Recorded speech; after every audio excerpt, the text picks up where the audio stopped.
사순절 6번째 날입니다. 오늘은 출애굽기 33장 19절 말씀을 함께 읽고 함께 묵상을 나누어 볼게요.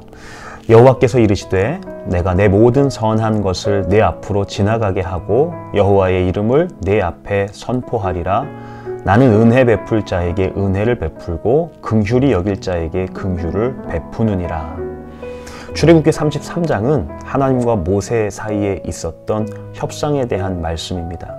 모세는 이스라엘 백성의 죄로 인해 진노하신 하나님과 협상을 시도합니다. 하지만 하나님은 자신의 뜻을 굽히지 않으시죠. 그럼에도 불구하고 모세는 하나님께 진노를 거두어 주실 것을 거듭 간구하면서 하나님께서 자신의 요구에 응답하여 주실 수 있을지 알기 위해서 노력합니다.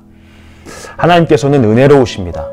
하나님께서는 확신을 주시고 긍정적이시며 관대하시고 또한 친절하십니다. 하나님께서는 자비로우십니다. 하나님께서는 결정적인 순간에 도우실 수 있는 긍휼과 공감과 명쾌함을 지니고 계십니다. 바로 이런 점들이 모세가 큰 실패 후에도 새로운 미래의 여정을 위해서 간절히 희망하며 간구했던 이유가 되겠지요. 그러나 기억해야 할 것이 있습니다. 단순히 하나님의 은혜와 자비만을 말하는 구절은 아닙니다. 오늘 출애굽기 33장의 말씀은 이렇게 마치죠. 하나님께서는 은혜를 베푸시기 원하는 사람들에게 은혜를 베푸시고 자비를 베푸시기 원하는 사람들에게 자비를 베푸신다고 말입니다. 온전히 하나님의 마음에 달려있는 것입니다.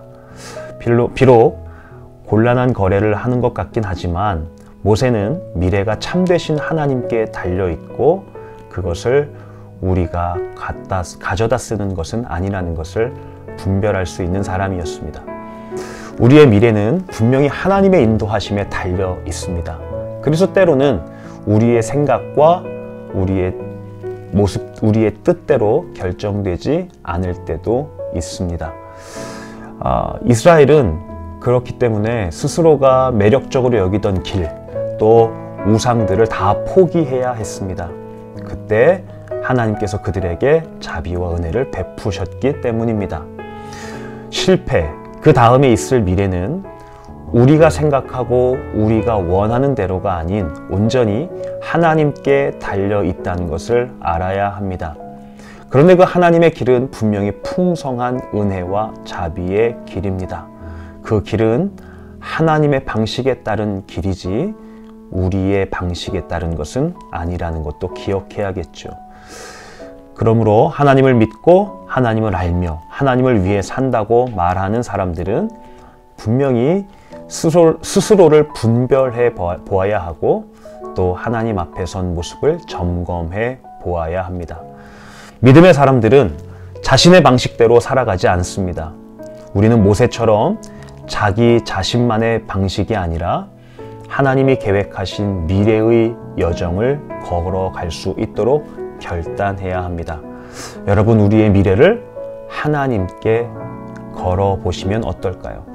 하나님께서 일하는 방식, 그리고 하나님께서 인도하는 방식, 그 길, 때로는 우리의 뜻과 다른 것 같지만 그 길이 은혜의 길이며 자비의 길이며 열매 맺는 길일 것입니다. 예수님의 십자가의 길처럼 말입니다.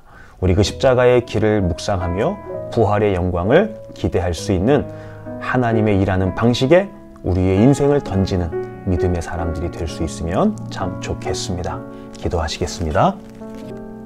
때로는 화를 내시기도 하시는 하나님, 때로는 우리에게 우리 생각과 다른 하나님의 방식에 따른 길로 인도하시는 하나님, 그러나 그 하나님께서 우리에게 은혜와 자비로 가득한 미래를 허락해 주실 줄로 믿습니다. 하나님께서 우리와 함께 미래로 동행하심을 알고 감사와 찬양으로 응답하는 삶이 되게 하여 주옵소서. 예수님의 이름으로 기도합니다. 아멘.